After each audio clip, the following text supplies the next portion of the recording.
Numerosas ocasiones de gol, hemos llegado muchísimo, pero bueno, ha faltado finalizar las jugadas. Als 8 minuts de la segona meitat, l'àrbitre ha anul·lat un gol a l'Andorra per fora de xoc i jugada a la mitja hora, el Mestalla s'ha quedat novament en 10 per l'expulsió de Pardo per roja directa. Ja són 4 les expulsions que acumula l'equip en sols 3 jornades jugades. Encara que els de Terol no han sabut aprofitar la superioritat numèrica, s'han mostrat satisfets amb el resultat. Sí, siempre que puntuar fuera de casa acabas contento ante un rival que es un gran equipo con buenos jugadores, muy dinámico, de los que más te exige a nivel físico y a nivel de colocación porque tienen muy bien el balón. El Mestalla torna a sumar un punt en casa i continua sense saborir la victòria esta temporada. I ahir es disputava al poliesportiu de Manises el partit que enfrontava l'Huracán València davant el Badalona, un duel que acaba també amb empat a 0, tot i que els dos equips gaudiren de clares ocasions de gol durant els 90 minuts. Una de les més destacades va ser el mà a mà entre el porter de l'Huracán, Paco, i el jugador del Badalona, Àlex García. I el tenen en la segona part. A més tempat, l'Huracán trenca la seva ratxa de victòries, 2 consecutives, i es col·loca amb 7 punts, 2 menys que el primer classificat del grup. També sense gols. S'ha acabat este matí al Guillermo Lagüe el partit entre el Gandia i un Atleti Balears que s'ha reforçat com a gran equip de la categoria. El Gandia ha empatat a 0 davant l'Atlètic Balear. El partit disputat a l'estadi Guillermo Lagüe, que enfrontava els de Vicente Medina amb l'equip mallorquí, ha estat molt igualat durant la primera part, però han sigut més les oportunitats de gol dels visitants. Ja en el minut 43, l'expulsió del Balear Quesada donava un altre rumb al partit. En la segona part dominaven els locals i no han sigut poques les ocasions de gol, com la d'Ismael al minut 72. Però en el 88 l'expulsió de Carrillo tornava a posar en igualtat numèrica als dos equips i donava una última oportunitat a l'Atlètic Balears amb un llançament d'Abraham en el 90. Avui no era dia de gols i el partit acabava amb el marcador en blanc. Els blanquiblaus encara no coneixen la derrota esta temporada i el tècnic Vicent Medina es mostra convençut de les possibilitats del seu equip. Jo crec que hem sigut molt superiors a la segona part. Ells, la veritat és que en la primera part han tingut el control de xoc i tal, però jo crec que la segona part hem merescut fer per almenys un gol.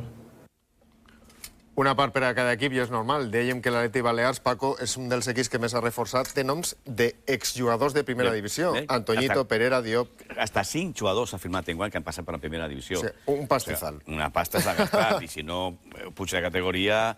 No sempre per tindre els jugadors més cars se guanyen el partit, però donen una certa avantatge segur. Anem a veure més coses, no? Contar més partits d'esta categoria. Si te'n pareix, parlem d'un doble partit, diria jo. S'ha jugat aquesta setmana 2 vegades el mateix partit. Llagostera Olímpic. Un de Copa i l'altre de Lliga. En el de Copa, el Llagostera elimina l'Olímpic de Xàtiva. En el de Lliga, l'Olímpic li ha guanyat el partit per 0-2. La l'estratègia, diria jo, millor de Seligrà, l'entrenador de l'Olímpic, Toni Seligrà, ha sigut decisiva. Li ha creat moltes ocasions a baló parat. Veurem este resum d'este partit i també a continuació veurem l'empat de l'Ontinyent a un camp sempre difícil com és el de Sant Andreu a Barcelona. El triomf de l'Olímpic a Llagostera va ser el triomf de l'estratègia i ja es va veure des d'este llançament de Cantó que acabava amb un remat de Miguel al pal. Un altre córner al minut 10 significa el primer gol. El baló centrat el toca de primeres Fran Moreno i de primeres Mendoza l'envia a la gàbia. Un gran gol que concretava la lliçó d'estratègia de Toni Seligrat, que havia planificat fins a l'últim detall. Nosaltres sabíem que podíem sorprendre a Llagostera perquè teníem cartes amagades. Ni traguérem el millor 11 que teníem el dimecres, ni tot el repertori que teníem, per exemple, de jugar aquesta pilota parar. Altre córner ara en curt va provocar una altra ocasió claríssima en el cap de Pepín. Al llançament d'una falta, el remat de Sergio va trobar porteria, però l'àrbitre va anul·lar el gol per fora de xoc. L'Olímpic no va sentenciar definitivament el partit fins al minut 82. Abans, Sergio, en un llançament de falta directa, feu tremolar el travesser de la porteria del Llagostera. I va ser el mateix Sergio qui establia el 0-2 en engaltar una pilota en la frontal. L'única acció que no va néixer d'un baló parat, però que val igualment la primera victòria de l'Olímpic en la Lliga. Tot i ser superior i haver tingut més ocasions, l'Ontinyent no puc passar de l'empat a 1 davant el Sant Andreu. La primera jugada de perill al minut 28 en esta rematada de Fernando Béjar, que creua massa el baló. Però la millor ocasió de la primera part ha arribat al minut 36 en esta falta que pentina Santos i remata Javi Gómez. Morales a la segona sí que ha blocat el baló. Després, Han arribat les lesions, primer la del capità Gonzalo, encara en la primera part, i després, en començar la segona, la del Pichichi Javi Gómez. Tot i això, en una de les poques jugades estrenades que s'han vist, al minut 67 ha arribat el 0-1. Quiquín fa la paret amb Fernando Béjar i afusella Morales. Però el Sant Andreu ha sabut reaccionar i Marcos ha empatat el partit.